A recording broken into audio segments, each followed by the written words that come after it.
Hey everyone, welcome back to my channel for another Animal Crossing video, and we're going to be looking at the buy-sell trade market today. So a little bit about me is that I've been buying and selling and trading clothes online in real life for years. It kind of started in college for me as a way to make some extra income. I would go to thrift stores, Play-Dohs, or other consignment shops and just find items that I could buy for cheap-ish and then try to make a profit off of them selling on platforms like eBay or Craigslist. Fast forward to today, there's so many platforms online that you can buy, sell, and trade on. One of my favorites I use primarily to buy and sell sneakers is a site called StockX because you can actually see how the prices are fluctuating day by day. So when I stumbled upon the AC Trade Reddit forum about how to buy and sell and trade items in game, it came as second nature to me. But a lot of my friends have been struggling to figure out how to actually go about it, how to not get scammed, and how to make it work for them. So today I'm just going to be showing you guys how I make trades online in Animal Crossing. So the website Polygon actually put out an article recently talking about how people have been selling the cherry blossoms. So if you guys remember, the cherry blossom event was a 10-day event that happened at the same time a lot of the bunny day stuff was happening. Because of that cross section of these two events, it was really hard to get all of the DIYs specifically for the cherry blossom stuff. And so now they're talking about how people are selling the cherry blossoms for insane prices. There's a part of the article here that says where 100 cherry blossom petals initially posted at 10,000 bells was put up for auction on Nookazon, which is something we'll get into here in a little bit, and the bid actually closed by selling for 2.8 million bells. Of course, you can always time travel backwards and go get some. Now, there are purists out there who don't want to time travel, but they would have to wait almost an entire year again to be able to get those cherry blossoms. And so now people understand that. It's a rare item in the game that's not going to come back for another year unless you time travel back or forwards into that early April time. So now people are on the aftermarket selling the cherry blossoms for prices that are higher than what you would typically expect them to be. Now, I can't lie, this actually blows my mind how much the 100 cherry blossoms sold for. Can't believe someone actually paid 2.8 million bells to do it. But then again, some people have said that I've spent an insane amount of in-game currency to get certain villagers that I wanted and even some of the artwork for my museum. But that was on me. It's a free market out there and people are allowed to put up whatever they want for whatever prices they want. We can't be mad at sellers for making prices high if people are actually going to buy it. Sellers aren't going to lowball themselves, right? But that's not to say that all the prices are worth it though. You have to make that call for yourself. I personally spent 180 tickets, Nook Miles tickets, to get Marshall. Now, the way I got all those tickets was not actually by grinding the Nook Miles system. I actually farmed the artwork from Red, and then on Nookazon and on Discord, I just put up what pieces that I had. And I didn't even set prices on some of these things. It was so new at the time that I was just throwing stuff into Discord and saying to make an offer. I'm not gonna lie, I had some of the statues in the game, fake ones too, that were selling from 50 Nook Miles tickets all the way up to 150, I believe. I believe I sold a real Gallant statue, which is the statue of David, for 150 Nook Miles tickets. I ended up making way more than what I actually needed. So at that point, when I had the extras to spare, I just let people bid what they wanted. And I would sell one painting for 20 Nook Miles tickets, and then the same painting to another player who was new to the game for 1. There was one player in particular who wanted a painting, and so they told me to give them about 10 minutes to grind so that way they could get 5 more Nook Miles tickets. And I just said, no, don't even worry about it. I'll take the 1 or 2 that you have right now. Don't worry about it. So before you hop on these sites and you see all the crazy prices that people are setting, just know that there are people out there who are willing to help out newer players or players who don't have it. But you're just not going to get it by complaining. You're just going to get it by asking in that trial and error process. So now if we go over to Nookazon and I'm looking at those cherry blossom petals, we can actually see on a graph like how much things are selling for. And so you can actually see that the prices of petals are starting to go down, but still about 25,000 bells for one petal is kind of the average right now. So what I would encourage you guys to do is to go into your storage. Look at what are the items that I know I don't really care for and that people probably want but might not have. So I'm back in my house, and if I go into my storage and my inventory, I can see all the things that I have here, right? All these things I'm not really using. And so this item has actually been pretty big for me, is this kitchen island here. This kitchen island has gotten me a lot of items that I have wanted. What I would do in the past was actually go into my Nook shopping area, and then I would just go into my catalog, scroll down and find the kitchen island, And some weeks ago, I only had the black version. And so I would just buy a ton of these kitchen islands, knowing that they're 170K. So it's a pretty pricey item, right? But a few weeks ago, it seemed like everyone was starting to really unlock certain rooms inside their houses. And so I could tell a lot of people really wanted to make kitchen areas. And so I had this black kitchen island that costs a lot. What I would do is I would put it up on Nookazon or Reddit and say that this is what I have, and then I would share what I'm looking for. So I have the white one in my storage, and I'm just gonna move it to my pockets. And then from here, we're actually gonna post it onto Nookazon and start seeing what some of the results are. Now I'm here on Nookazon and I'm looking up the kitchen island, and I have that white one, so I'm gonna click on that and I'm gonna see what other people are selling it for. Someone just posted one for 3 minutes ago at 3 Nook Miles tickets. Other people are just saying make an offer.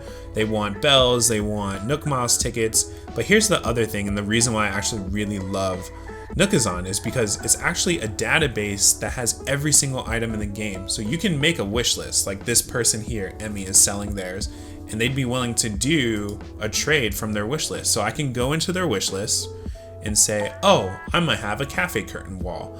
I might have this macrame.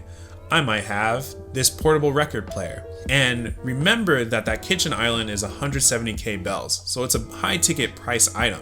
So what I would typically do if I was someone who wanted that kitchen island and I see, okay, I have 2-3 of these items that aren't that much in terms of how much they cost in bells, I would get a couple of those and I would just message this person, hey, I have these items. And another reason why I really like Nookazon is because it integrates really well with Discord. So for this person, I can actually just click on their Discord name here. And their Discord is private, so I can't actually send them a message. So let's try that again.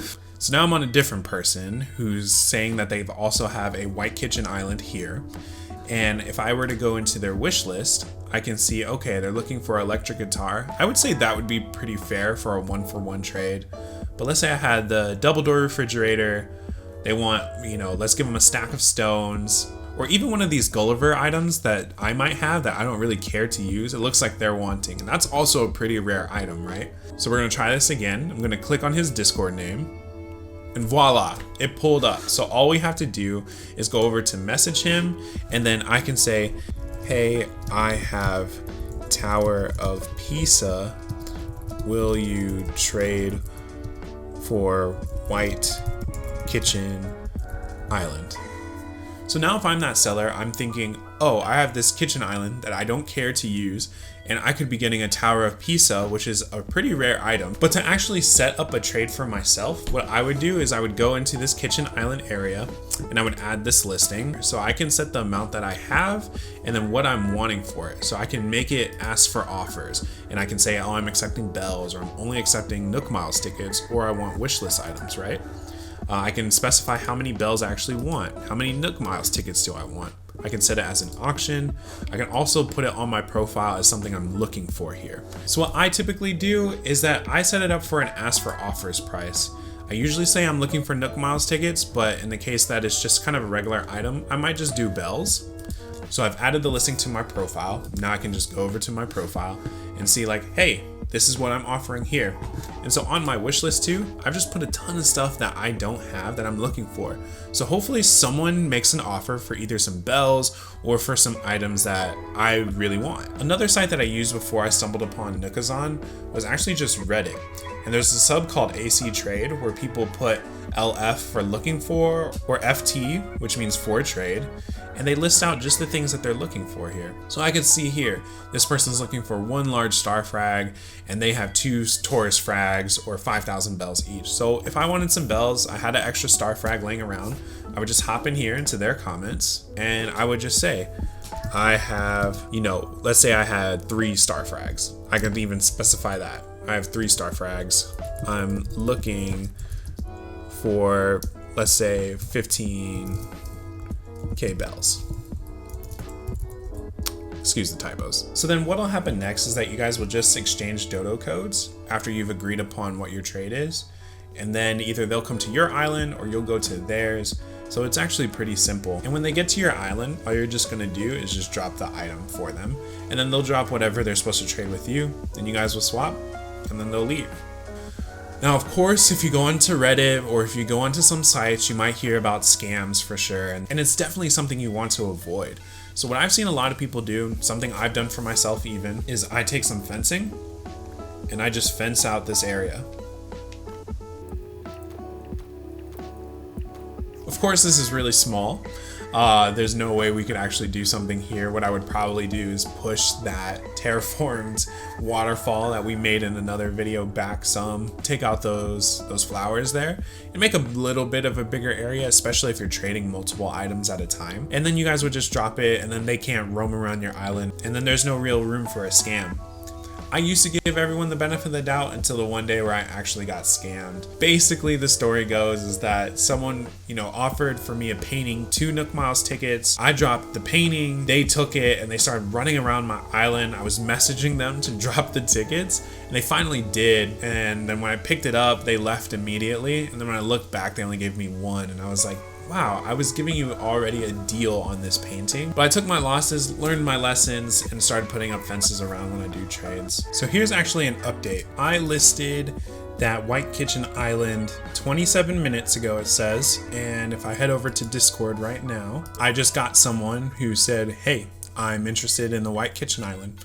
So what I would actually do here, it says, hey, I'm taking offers for it currently, mostly looking for NMT, but would do bells as well. And then I'm just gonna wait for their response. This is actually something I really don't like that much, is when I say I'm looking for offers currently and then they don't make an offer. They say like, what do you want for it? Personally, that's just the thing, because it's like I'm the one with the item and I said, hey, make an offer for it, and then they don't. But it's just nature of the game and how it goes. So they're asking how many bells, so I'm just gonna set a price for myself. It's a 170k item. I'll just say 300k bells. Actually, it looks like most people are selling theirs on average for 225,000. So I would still go lower personally if they try to make a counter offer, which they did. They're asking for 250k. So I'll definitely do that. So I'm just gonna grab a dodo code for them. So now the person who's coming for the trade is here. I'm just gonna drop the item for them. And now they're dropping the bells for me. And I'll just grab these now. And just give them a little thanks for the trade. And just like that, in 30 minutes, I sold an item that I wasn't even using and made 250k off of it. There's just so many items in this game and so many color variations of them. It would be so hard not to go about trading to get the certain items that you want. And so I hope this guide helps you not to be as nervous when you're trying to go about making trades. I would venture to say I've done over 100 trades in the game since I've gotten it, and I've only had that one weird interaction with someone, and it wasn't even that bad of a scam. Just make sure you're looking out for yourselves, build some fencing around, and then you guys will be all set. I hope this video was helpful for you. I plan to do more of these buy sell trade videos, maybe even showcasing items that are going for high prices and what are starting to decline, also villagers, etc. Maybe even some step-by-step tutorials on how we go about trades. So I'll catch you guys in the next one.